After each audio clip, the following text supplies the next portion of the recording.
Assalamualaikum warahmatullahi wabarakatuh. Kita berjumpa lagi di mata kuliah genetika populasi.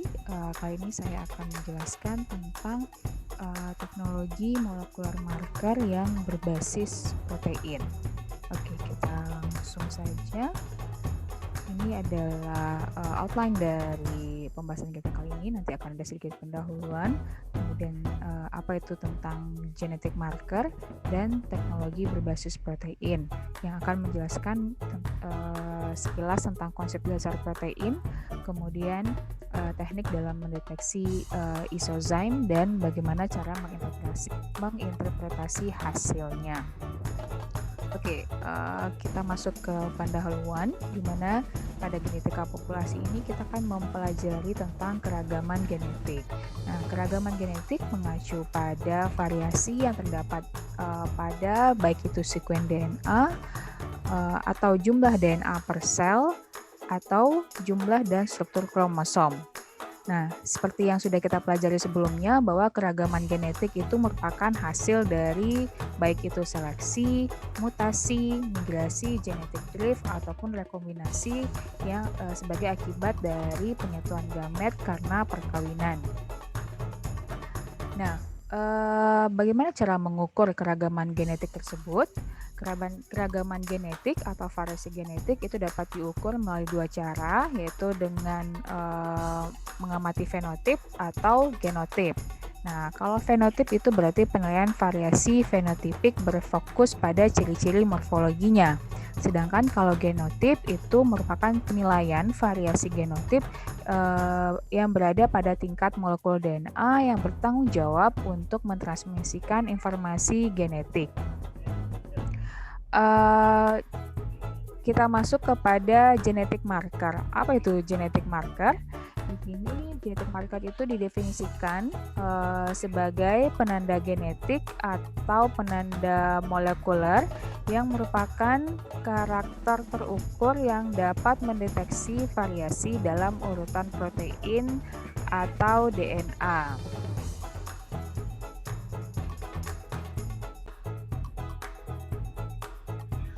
Oke, ada beberapa syarat dan jenis dari genetic marker. Syarat dari genetic marker itu yang pertama adalah dapat mengidentifikasi karakteristik genotip atau fenotip individu. Dan yang kedua adalah pewarisannya dapat diikuti melalui generasi yang berbeda. Jadi antara parental F1, F2 dan seterusnya itu bisa kita ikuti bagaimana genotip ataupun fenotipnya. Nah, ada beberapa jenis genetic marker atau penanda genetik. Yang pertama yaitu ciri morfologis. Yang kedua adalah penanda biokimia. Di sini adalah yang dipakai adalah protein. Dan yang ketiga adalah penanda molekuler atau molecular marker. Di sini yang dipakai adalah DNA. Nah, kita akan mengulas beberapa kelebihan dan kekurangan dari masing-masing genetic marker. Untuk genetic marker yang pertama yaitu ciri morfologis. Ciri morfologis kelebihannya yaitu yang pertama selalu tersedia. Kemudian kita hanya membutuhkan peralatan yang sederhana dan ini merupakan bentuk ukuran fenotip yang paling langsung karena bisa langsung diamati dengan secara fisik gitu ya, langsung kita amati dengan mata telanjang. Nah, kemudian tentang kekurangannya dengan menggunakan genetic marker ciri morfologis ini, yang pertama itu membutuhkan keahlian pada organisme target. Jadi seseorang yang bisa menganalisisnya itu adalah orang yang mempunyai expertise atau keahlian pada organisme tersebut. Nah, kemudian dan ini harus artinya dia terpengaruh oleh adanya faktor-faktor lingkungan ya. Jadi jika ada pada kondisi tertentu dia akan bisa jadi terpengaruh gitu. Nah, ini salah satu kekurangan dalam ciri morfologis. Selain pengaruh lingkungan juga pengaruh dalam tahap perkembangannya. Jadi misalnya pada masa muda dan ketika sudah usianya sudah tua itu akan berbeda gitu. Nah, kemudian juga jumlahnya terbatas. berikutnya penanda biokimiawi yakni protein. Ini prinsipnya adalah kita menggunakan protein sebagai penanda sebagai genetic marker atau penanda biokimia. Ini berdasarkan sifat migrasi protein. Nah, ini kita pisahkan protein menggunakan elektroforesis dan kemudian nanti akan dideteksi dengan uji histokimia spesifik. Nah, kelebihan dari genetic marker ini, dia membutuhkan peralatan yang relatif sederhana, tapi agak sedikit kompleks tentunya dari yang sebelumnya, dari ciri morfologis. Kemudian pelengkap yang kuat untuk penilaian variasi morfologi. Jadi ini ketika kita sudah melihat ciri-ciri morfologi, nah ketika kita melakukan analisis menggunakan genetic marker protein, ya, ini merupakan pelengkap yang sangat kuat gitu. Jadi melengkapi data kita dalam penilaian variasi morfologinya. Tentu morfologi juga akan ada hubungannya dengan protein-protein yang menyusun organisme tersebut. Kemudian kekurangannya ini ya terpengaruh oleh kondisi lingkungan dan jumlahnya juga terbatas. Nah, genetic marker yang berikutnya, yang ketiga, yaitu adalah DNA yang sering disebut sebagai molecular marker atau penanda molekuler. Nah, polimorfisme itu terdeteksi pada urutan DNA, baik itu DNA kromosom yang terdapat di nukleus maupun DNA yang terdapat di organel, yaitu DNA mitokondria dan DNA kloroplas kalau pada tanaman. Nah, kelebihan dari penanda molekuler ini, dia tidak terpengaruh oleh pengaruh lingkungan, ya. Jadi ini kekurangan dari dua genetic marker sebelumnya itu bisa diatasi dengan penanda molekuler DNA. Kemudian jumlahnya berpotensi tidak terbatas dan pengukuran variasi yang objektif di sini. Namun kekurangannya di sini adalah membutuhkan peralatan yang lebih kompleks. Nah, sekarang di sini akan dijabarkan genetic marker yang baik itu memiliki kriteria sebagai berikut, ya. Yang pertama, dia sangat polimorfik, artinya dia bervariasi antar individu sehingga kita bisa membedakan karakter antar individu. Kemudian kodominan, artinya dapat membedakan homozigot dan heterozigot. Kemudian dia ini reproducible, artinya dia dapat memberikan hasil yang konsisten antar eksperimen dalam laboratorium yang sama ataupun pada laboratorium yang berbeda. Kemudian dia terdistribusi merata pada genom, sehingga ketika genetic marker itu terdistribusi merata pada genom, maka akan semakin baik asesmen atau penilaian polimorfismenya. Nah, kemudian genetic marker itu harus dapat membedakan atau bisa discriminating, ya. Artinya dia mampu mendeteksi perbedaan antar individu yang berkerabat dekat dan tidak terpengaruh oleh lingkungan serta juga tidak terpengaruh oleh tahap perkembangannya. Jadi mau kondisinya seperti apa, kondisi lingkungannya seperti apa, maupun dia dalam tahap perkembangan masih muda ataupun tua, itu tidak akan terpengaruh si genetic marker tersebut. Nah, kemudian dia netral, artinya alel yang ada di lokus marker tersebut tidak bergantung dan tidak memiliki efek pada tekanan seleksi yang diberikan pada individu. Nah, ini biasanya hanya sebagai asumsi, ya, sebagai asumsi. Dan kemudian dia tidak mahal, mudah, cepat, murah, dan bisa mendeteksi dalam jumlah yang banyak gitu, dan mudah untuk diukur. Nah, sekarang kita masuk kepada teknologi berbasis protein, ya, di mana konsep dasar protein di sini sedikit kita ulas untuk bisa lebih memahami nanti bagaimana cara menginterpretasi atau prinsip dari teknologi berbasis protein ini. Nah, sama-sama kita ketahui bahwa informasi yang dibawa oleh DNA itu akan diterjemahkan menjadi protein. Seingat ya, sentral dogma bahwa DNA akan ditranskripsikan menjadi RNA dan RNA akan diterjemahkan menjadi asam amino yang menyusun protein. Ya, di sini protein tersusun atas berbagai asam amino, ada 20 jenis asam amino yang membentuk rantai polipeptida. Nah, ada beberapa struktur protein, ada struktur primer, struktur sekunder, struktur tersier, dan struktur kuaternar. Kalian sudah pelajari ini sebelumnya, bahwa kalau struktur primer itu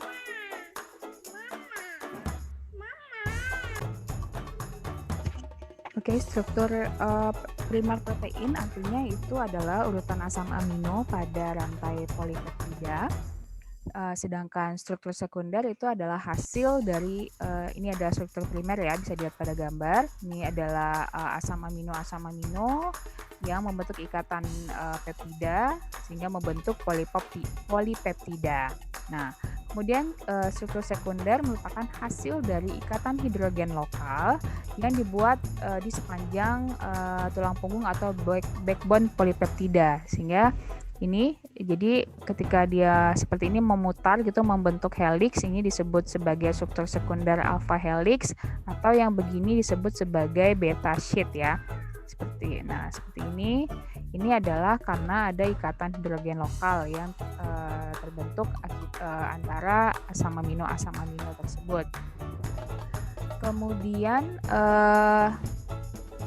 struktur tersier ini ya, struktur tersier adalah hasil dari interaksi antara gugus R dalam polipeptida, di mana di sini bisa terbentuk ikatan non-kovalen dan ikatan kovalen ya. Bisa jadi ada ikatan non-kovalen maupun ikatan kovalen sehingga membentuk pelipatan protein di sini. Ini adalah struktur tersier. Dan yang terakhir adalah struktur kuaternar, di mana ini adalah hasil interaksi antara dua atau lebih rantai polipeptida untuk membentuk dimer. Kalau dimer artinya cuma dua ya. Kemudian trimer artinya dia terdiri dari 3 polipeptida. Tetramer terdiri dari 4. Ini contohnya adalah tetramer, ada 4 polipeptida yang berinteraksi. Contohnya di sini adalah hemoglobin dan seterusnya, bisa lebih dari 4. Apa saja fungsi dari protein? Ada sebagai penyusun, sebagai struktural, artinya dia menyusun struktur sebuah sel. Contohnya di sini adalah kolagen dan serat otot. Contohnya adalah protein aktin dan miosin pada serat otot. Kemudian sebagai cadangan, contohnya adalah protein gliadin gandum atau hordein pada barley. Kemudian sebagai enzim, macam-macam ada hidrolase, transferase, isomerase, polimerase, dan ligase. Atau sebagai messenger atau pembawa pesan, contohnya adalah insulin dan hormon-hormon tertentu. Kemudian sebagai antibodi yang akan berdekatan dengan antigen spesifik dan berfungsi dalam proses regulasi atau sebagai regulator, yaitu protein yang terlibat, contohnya adalah protein-protein yang terlibat dalam sintesis DNA. Jadi kapan suatu DNA akan misalnya direplikasi atau ditranskripsi. Nah, ini adalah contoh-contoh protein yang berfungsi dalam regulasi. Kemudian sebagai transport, contohnya adalah transfer oksigen dengan hemoglobin. Nah, kita sekarang akan fokus kepada fungsi protein sebagai enzim ya. Enzim adalah jenis protein tertentu yang bekerja sebagai katalis. Nah, berbagai bentuk enzim itu dibagi menjadi 2 kelas utama menurut bagaimana mereka dikodekan. Nah, yang pertama adalah allozyme, yang kedua adalah isozyme. Nah, apa itu allozyme? Allozyme adalah enzim yang dikodekan oleh alel yang berbeda pada satu lokus gen. Ini contohnya ya, ini ada satu lokus, ini adalah gen A ya. Di sini dia ada berbagai bentuk enzim. Jadi ini ada yang bentuknya bulat, ini ada yang bentuknya digambarkan sebagai trapesium, atau berbentuk kayak seperti bintang ini. Jadi artinya ada berbagai bentuk enzim yang dihasilkan dari satu gen tapi oleh alel yang berbeda. Jadi sini contohnya ada 3 alel ya. Kemudian yang kedua adalah isozim. Isozim itu adalah enzim yang dikodekan oleh alel di lebih dari satu lokus gen. Jadi ini isozim B, isozim C, isozim Z, tapi dia dikodekan oleh gen yang berada pada lokus yang berbeda. Nah, ini. Jadi isozim B itu dari gen B, isozim C itu dari gen C, isozim D itu dari gen D. Tapi ini mereka umumnya berfungsi sama gitu. Atau setidaknya berfungsi pada tempat yang berbeda. Nah, namun semuanya biasanya itu istilah isozim itu merujuk kepada keduanya, baik aloenzim maupun isozim yang ini. Nah, semuanya ini biasanya disebut juga sebagai isozim. Ya. Nah, jadi karena di sini isozim sama alozim itu kita sebut sebagai isozim, maka di sini akan disebutkan kembali untuk deteksinya adalah deteksi isozim. Jadi di sini merangkum juga baik aloenzim maupun isozim ya. Nah, bagaimana tekniknya? Itu ada terdiri dari beberapa tahap, yaitu kita akan melakukan isolasi protein karena protein yang akan kita deteksi. Kemudian kita akan lakukan pemisahan protein berdasarkan muatan dan ukurannya menggunakan elektroforesis protein, bisa itu menggunakan gel poliakrilamid atau SDSP atau juga menggunakan gel pati ya atau starch gel. Nah, kemudian setelah protein tersebut kita pisahkan berdasarkan muatan dan ukurannya, kita akan lakukan pewarnaan histokimia. Perwarnaan spesifik histokimia untuk mendeteksi protein yang tertentu. Nah, kemudian akan dianalisis pola pitanya. Nah, nanti akan bisa diambil kesimpulan dari pola pita tersebut. Nah, di sini kalau kalian ingin melihat lebih lanjut tentang bagaimana proses deteksi isozim ini, bisa langsung klik link yang saya lampirkan di sini ya. Bagaimana video tutorialnya kerja di laboratoriumnya. Nah, ini adalah contohnya. Kalau ini contohnya adalah untuk yang menggunakan gel pati ya. Nah, ini tahapannya ini dengan lobster. Ini dia akan mengumpulkan sampel lobster dari populasi alami gitu. Kemudian nanti akan dilakukan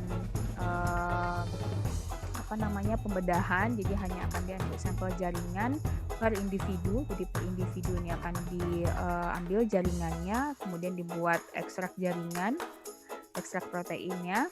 Kemudian nanti kita masuk ke dalam proses elektroforesis. Nanti kita masukkan si ekstrak tadi menggunakan strip kertas saring. Jadi ini ada kertas saring, kita celupkan dia ke dalam ekstrak tadi dan kita masukkan dia ke dalam gel pati. Ini pakai gel pati ya. Nah, kemudian setelah semua stripnya sudah ditanamkan di dalam gel, kita aliri arus listrik ya, kita aliri arus listrik. Jadi ini awalnya gelnya di sini, nanti ini akan arus negatif positif gitu ya, dialirkan. Kemudian nanti akan protein itu akan berpisah berdasarkan muatan dan ukurannya. Nah, nanti hasilnya akan seperti ini. Kita berikan warna dulu, warnakan warna dulu ke irisan gel untuk memvisualisasikan produk protein tertentu.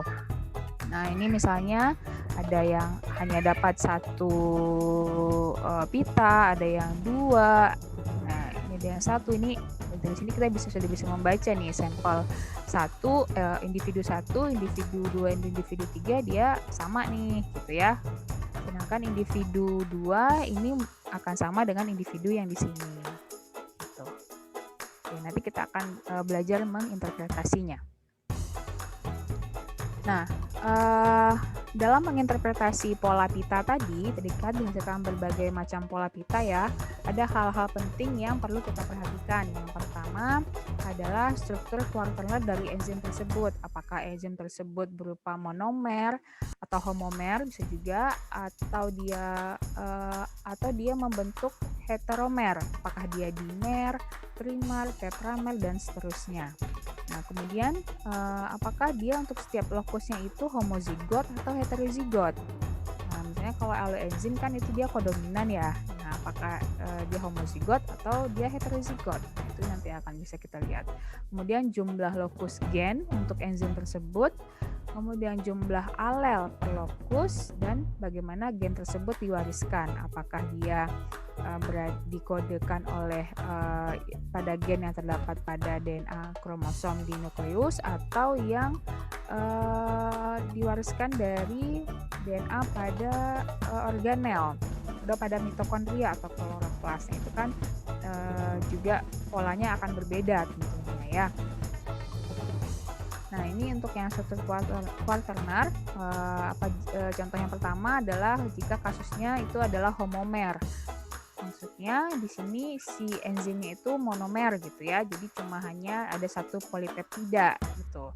Nah, di sini ini pada gambar ini telah menunjukkan perilaku enzim monomerik dalam persilangan.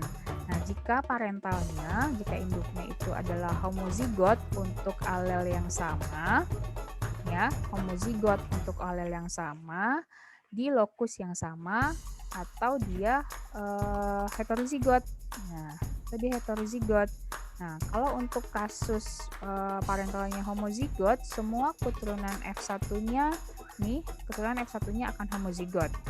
Dan sebagai konsekuensinya akan dihasilkan satu pita.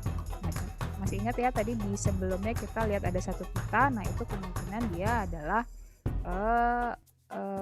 berupa monomer ya.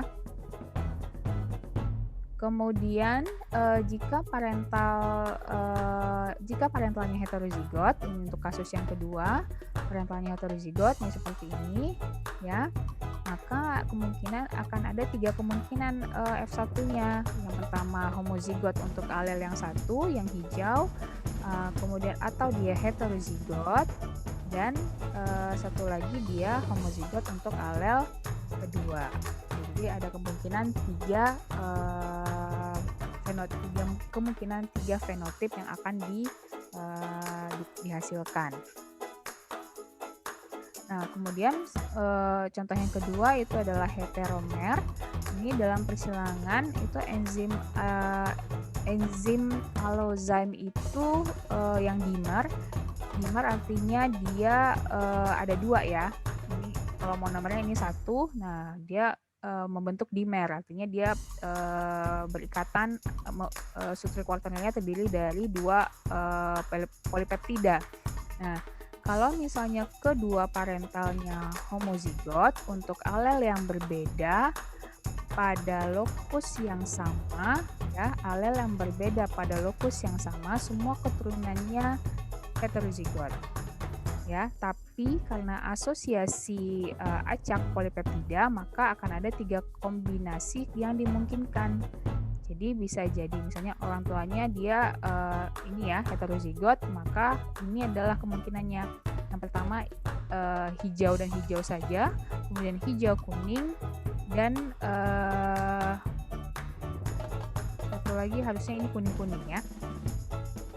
Nah, kemudian oleh karena itu 3 pita akan teramati pada elektroforesis gel pewarnaannya. Nah, kalau ini adalah untuk heteromer pada enzim aloenzim dimerik dengan yang berasal dari 2 gen dengan 2 alel ya. Jadi ini ada gen 1 dia ini aloenzim tapi dia punya alel yang berbeda ya. Jadi ini untuk alel 1, ini alel 2, kemudian di di lokus yang lain dia ada juga dengan alel 1 dan alel 2. Nah, dengan Dengan contoh ini itu dianggap misalnya contohnya pada di sini parentalnya tidak berbeda ya, artinya parentalnya sama, baik yang jantan maupun betinanya, maka asosiasi acak dari polipeptida ini dapat menyebabkan total 10 dimer yang terbentuk karena yang pertama ada intragenik dimer, artinya dia hanya alel pada lokus yang sama gitu ya, alel pada lokus yang sama. Ini dia ungu-ungu, kemudian ungu biru dan biru-biru. Ini juga intragenik dimer untuk gen yang kedua, hijau-hijau, hijau kuning, dan kuning-kuning. Kemudian juga bisa terjadi intergenik dimer, artinya alel dari lokus yang berbeda itu berkombinasi ya, ungu dengan kuning, kemudian ungu dengan hijau, ini kemudian biru dengan ungu, dan biru dan hijau. Ya. Dan selanjutnya ini adalah untuk contoh kalau tadi baru dimer, ini adalah untuk yang tetraploid ya, tetraploid heterozigot. Ada 4 alel dalam satu lokus. Jadi satu lokus dengan 4 alel. Kalau yang tadi 2 gen dan 2 alel masing-masingnya. Kalau yang sebelumnya 2 gen dengan 2 alel. Kalau yang sekarang itu adalah lokusnya 1 tapi ada 4 alel. Nah, ini monomernya ada yang ungu, biru, kuning, hijau. Nah, ini dia sama juga bisa membentuk 10 enzim aktif dimer karena asosiasi acak di antara 4 monomer tersebut gitu. Jadi ini dan dia sendiri ya ungu dan ungu, kemudian ungu dan biru, ungu dan kuning, ungu dan hijau, kemudian biru-biru, biru dengan biru, biru dengan kuning, kemudian biru dan hijau ya, kemudian kuning dan kuning, ini kuning dan kuning dan hijau, serta hijau dan hijau. Sama ada 10 juga. Nah, ini adalah contoh dari ini adalah contoh skematik dari pola isoenzim yang menghasilkan kondisi heterozigot ketika enzimnya itu adalah apakah dia monomer, dimer, atau tetramer ya, yang terdiri dari 1, 2, atau 4 polipeptida. 1, 2, atau 4 polipeptida. Dan ini setidaknya ada 2 alel yang berbeda.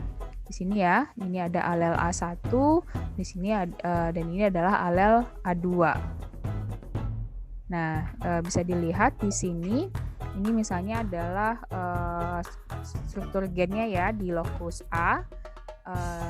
Kalau A1 itu dilambangkan dengan bentuknya garis, sedangkan yang A2 itu putus-putus. Nah, kalau homozigot dia ya baik yang strand atas itu A1, strand bawah juga A1. Kemudian yang ini putus-putus A2, homozigot A2 juga. Sedangkan yang heterozigotnya salah satunya A1, satunya yang lagi adalah A2.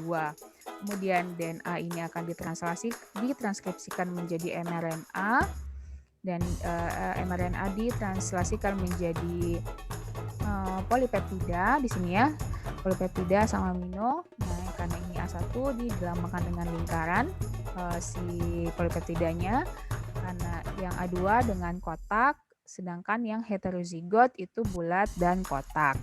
Nah, ini adalah kemungkinan bentuk dari isozimnya, ada monomer, dimer, tetramer. Ini adalah kemungkinan pola yang bisa ditemukan ketika setelah di elektroforesis.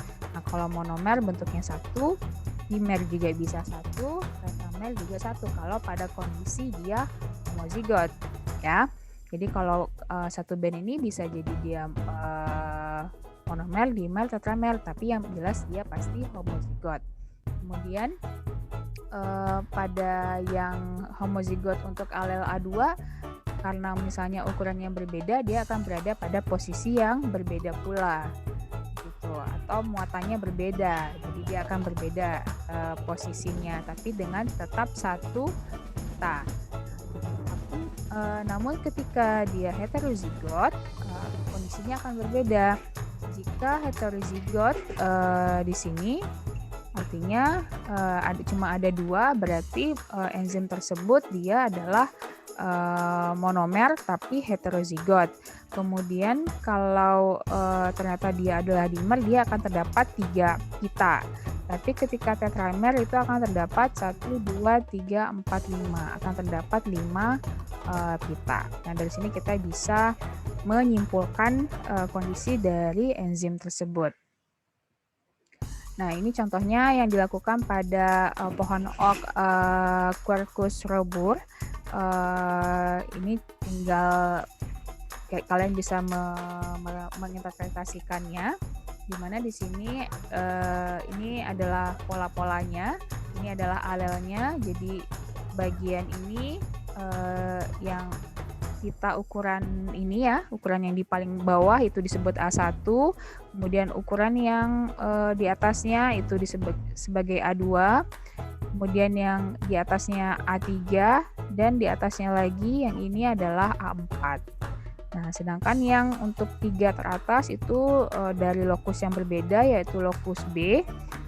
Kemudian daerah kita yang berukuran di paling sini di atas A4 disebut sebagai B1, kemudian di atasnya lagi B2, dan yang paling atas adalah B3. Nah, di sini di masing-masing sampel atau pola dari isozimnya kita bisa menentukan genotipnya ya di sini. Jadi kalau ini dia hanya ada pola untuk A4, berarti dia A4. Sedangkan kalau ini ada 2 pita untuk A2, berarti A2 dan A2 dan B3 ya, B3. Kemudian ini sama juga, tinggal dilihatkan saja. Berarti di sini ini hanya ada satu lokus, sedangkan ini terdiri dari 2 lokus ya. Begitu seterusnya. Nah, ini juga contoh pada pohon yang lain. Nah, dari kedua pohon tadi itu dia sama-sama pohon oak, tapi ada pola yang spesifik untuk kedua pohon tersebut. Di sini dicontohkan bahwa kalau yang tadi kan ada 13, di sini ada 13 pola ya yang ditemukan. Sedangkan pada pohon yang Quercus petraeal ini cuma ada 5 pola dibandingkan yang lebih sedikit dibandingkan yang sebelumnya. Tapi pola 156 itu sama dengan yang sebelumnya. Di sini juga ada nih pola 156. Ya, bisa dilihat 1 ini ada 3 dan ini ada 3 juga. Itu sama dengan ini. Namun pola yang 14, yang 5 dan 15 ini itu spesifik hanya ditemukan pada si Quercus petraea ini.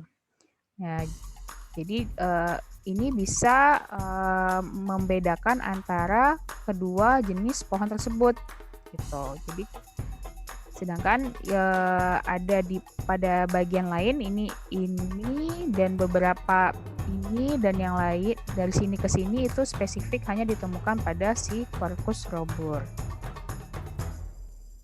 Nah, itulah kegunaan dari deteksi menggunakan genetik marker. Dalam hal ini adalah penanda biokimiawi menggunakan protein.